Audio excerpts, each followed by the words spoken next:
Bizarre stories from the subscribers. Hi Leo Augusto, I'm Peter. I've always really liked going to birthday parties because I had a lot of fun with the toys and ate until my belly was about to burst, my friend. But all of that changed at a school friend's party. It was going to be in another neighborhood and my dad drove me there by car. It was a really fancy party because there was a lot of food, drinks, and fun. There was even a ball pit, man. I was having fun with my friends, just chilling, when suddenly I saw a strange clown in the corner of the hall. He was wearing a red nose and over-the-top makeup. His smile went from ear to ear. I felt a chill run down my spine, but I thought it was just the clown costume making me uncomfortable, and that he was there to entertain the kids. However, as the party went on, the clown always seemed to be near me, watching me in silence with that creepy face. Wherever I went, when I noticed, he was already there stalking me, man. Hi. You here again? Hi. Hello. Hey. Little boy.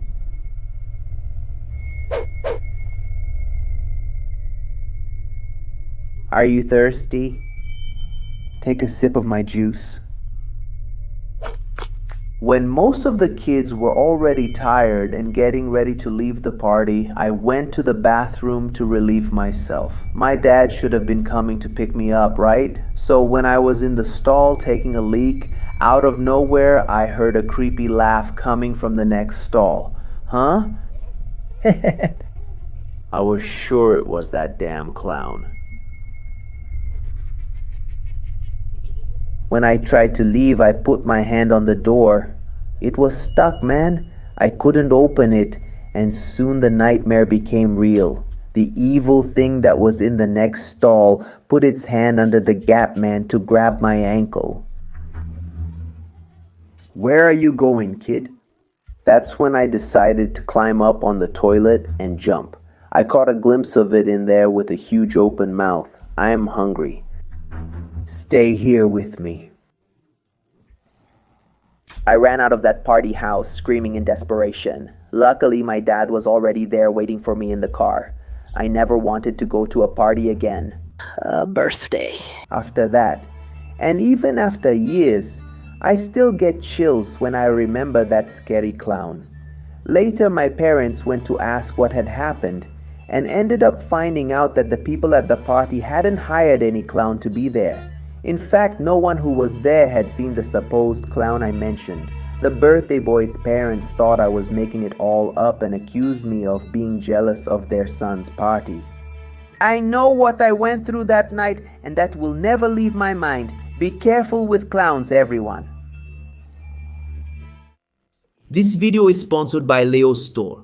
Check it out for a wide selection of comics. Hello Leo Augusto, my name is Jonathan. I was adopted by a happy family. They were affectionate with me, attentive, and always gave me a lot of love. They had a son the same age as me, named Maisel. We played together all the time and I really enjoyed his company. And there was no rivalry between us like usually happens between siblings. However, after a month with them, I started to notice something strange in that house. The mother would set the table for the three of us to have dinner, but he would just stand there looking at me.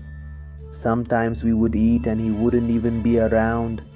And when I asked the parents about it, they would dodge the question and change the subject. Until one day I noticed something really strange. I could smell something strange coming from the basement of the house. It was a very strong smell, like something had gone bad. Maybe they had a freezer with problems down there and the food ended up spoiling. I tried to ask my parents what it was, but they always told me it was just the basement's dampness causing mold and that kind of smell. One day, when my parents went out shopping, I decided to investigate the basement, but I realized the door was locked with an old padlock. I got really curious and tried to look for the key to open it, but I had no luck. I had no idea, so I gave up, right? But that stench couldn't just be mold, I was sure of that. Something rotten was down there. In the garage, I ended up finding a hacksaw in the toolbox. That's when I managed to get in there. When I was going down the stairs, I saw a scene that I'll never forget. There was an altar with lit candles and a bunch of photos of Mason around it. And in the center, there was a wooden coffin. I was shocked and confused at the same time. What was going on there? That's when I saw my parents coming into the basement. They were dressed in strange clothes and speaking in a language I had never heard before.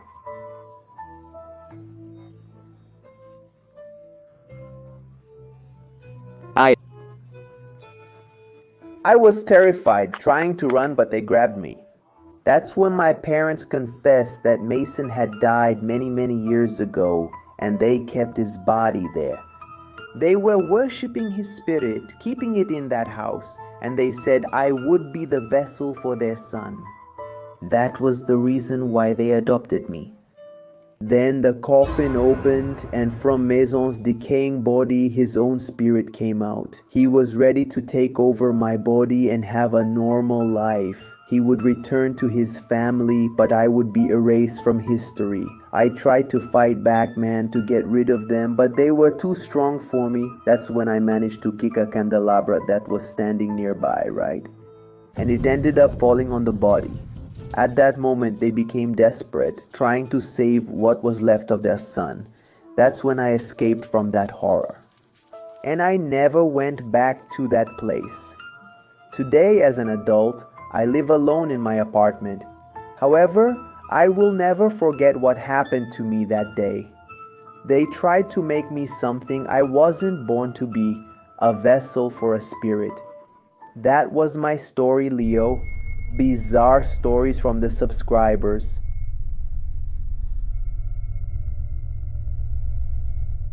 Hi Leo, my name is Kevin. My story begins when I was in 6th grade and met my friend Victor. We used to spend a lot of time together, and I would always go to his house. To get there, I had to go through a path that passed by a hill and several streets. In the middle of the way, there was a cemetery that gave me chills every time I walked by. One day I was at Victor's house playing video games and ended up staying late.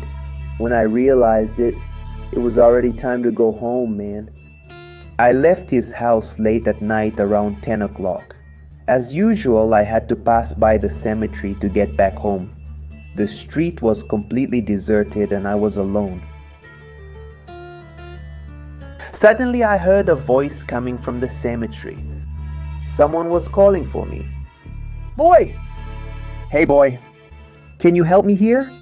I looked around, but there was no one inside. I got a little scared, but I decided to ignore it and keep walking. The same thing happened the following week. I was coming home at the same time and again heard the voice coming from the cemetery. Hey kid, relax. You already know me, I called out that day and you heard me. I stopped suddenly, looking around to try to figure out who was talking to me. That's when I saw someone on top of the cemetery wall.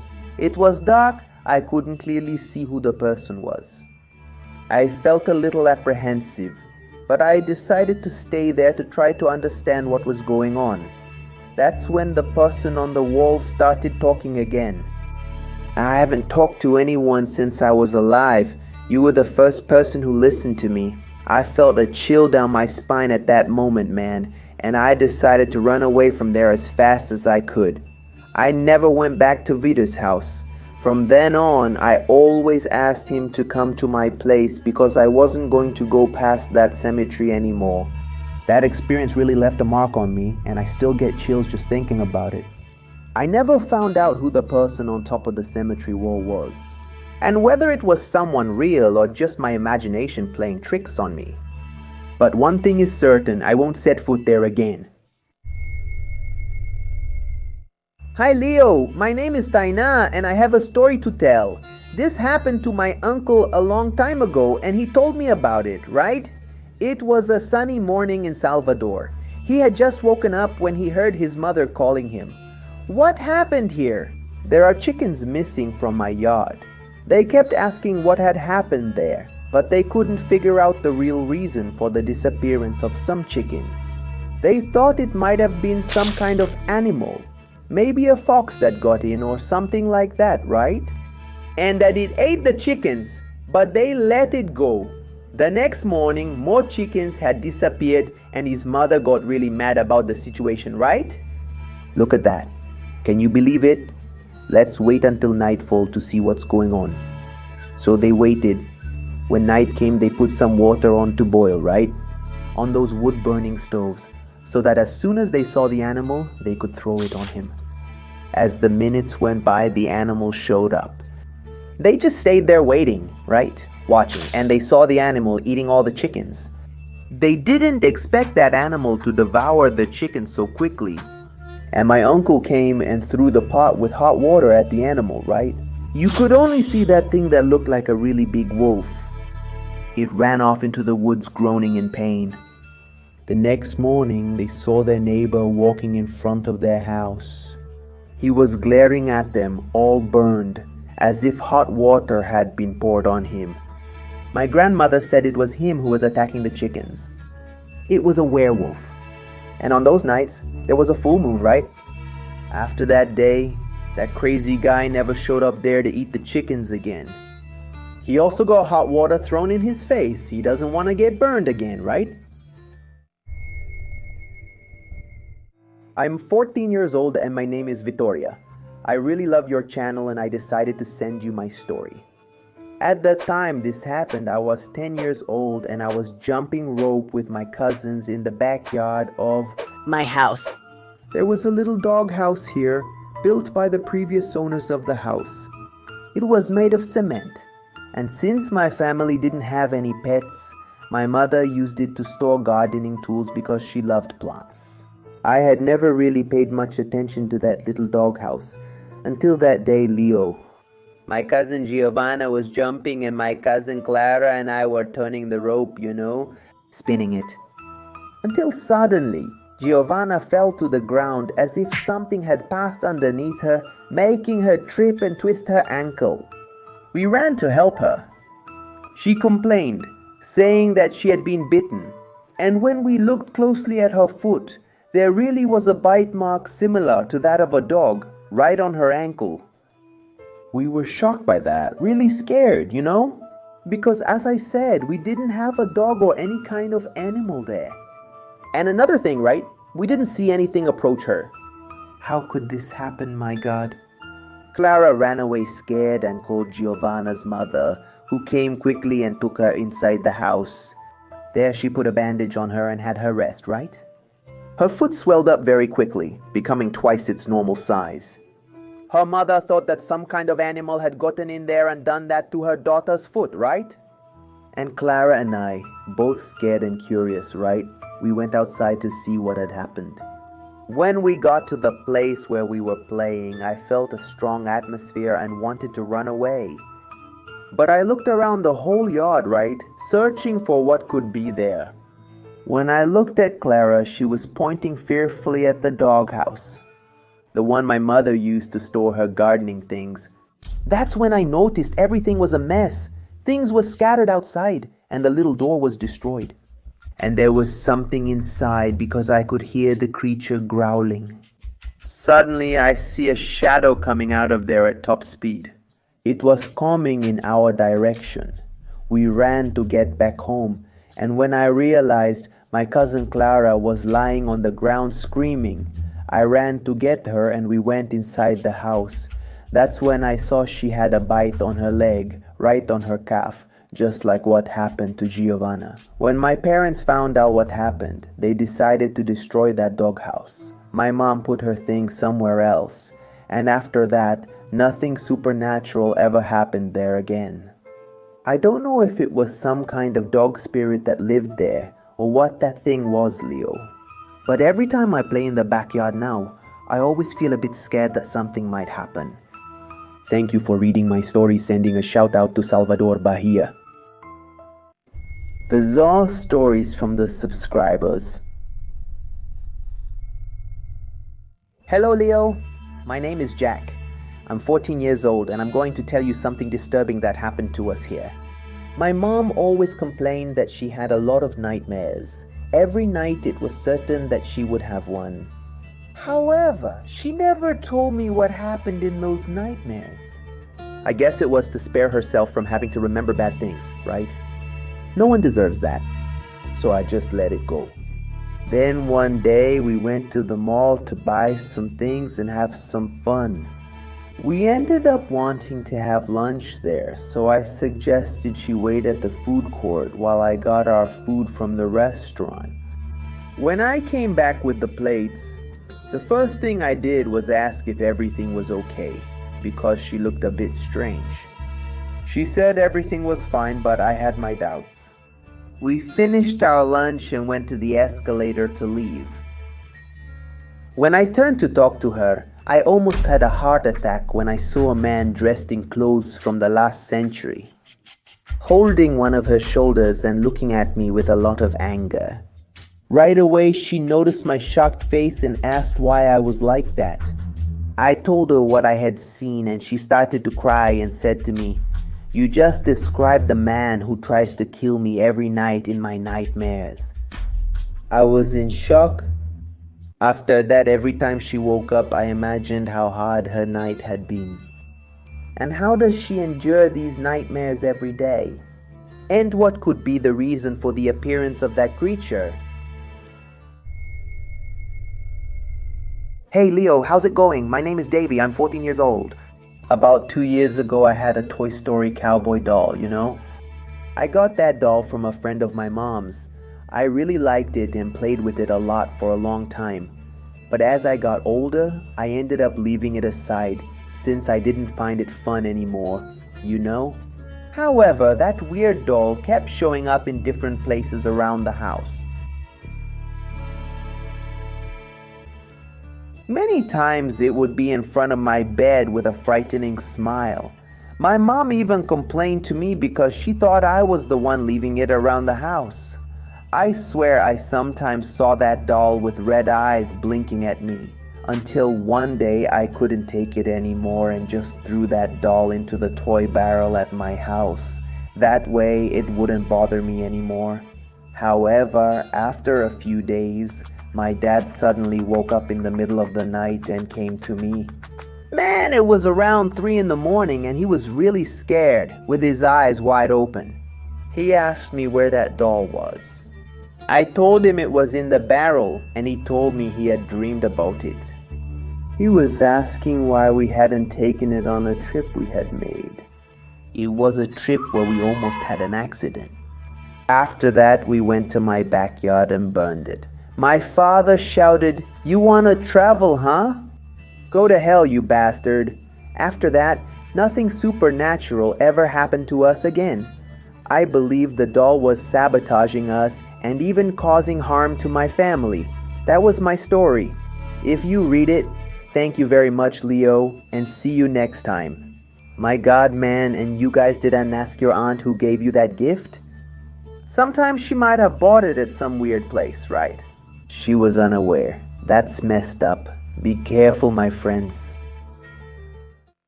This video is sponsored by Leo, a store with a wide selection of comics.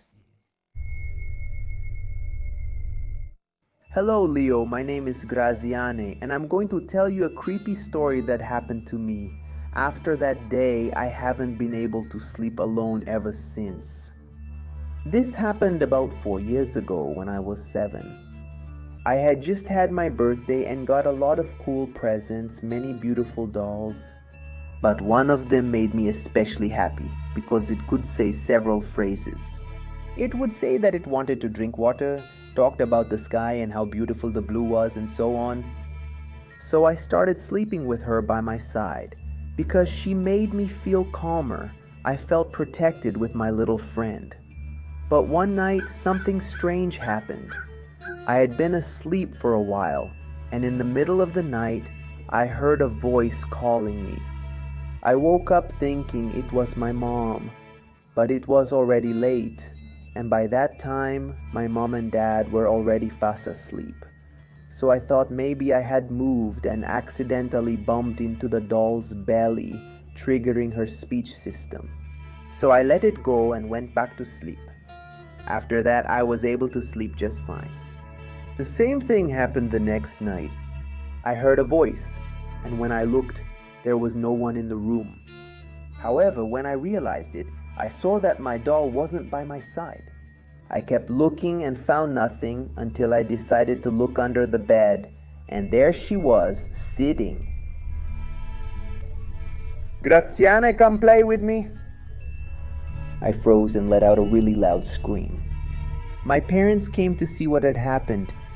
I told them that the doll had said my name in a really strange tone, and all that without me even pressing her belly. They took her and left the room. Wow, that night it took me a long time to fall asleep. Then I remember waking up with a strong headache. I had a lot of nightmares and the night was horrible. So the next morning my parents said they were going to get rid of it because they thought it was broken. To say those things, right? I got anxious because I felt very vulnerable being in the same house as her. That doll wasn't normal. And from a good feeling I had for her, I started to have bad feelings. I just wanted to be far away. Then at another moment I see my parents going back and forth, going in and out of the rooms, and I asked, "What the hell is going on here? Does it have something to do with the doll?" They looked at each other kind of awkwardly, sweating, and said yes. The doll had disappeared from the wardrobe where they had left it. Neither my mom nor my dad knew where that thing was. They also didn't remember who had given that doll, because when they got the gift box, there was no name on it.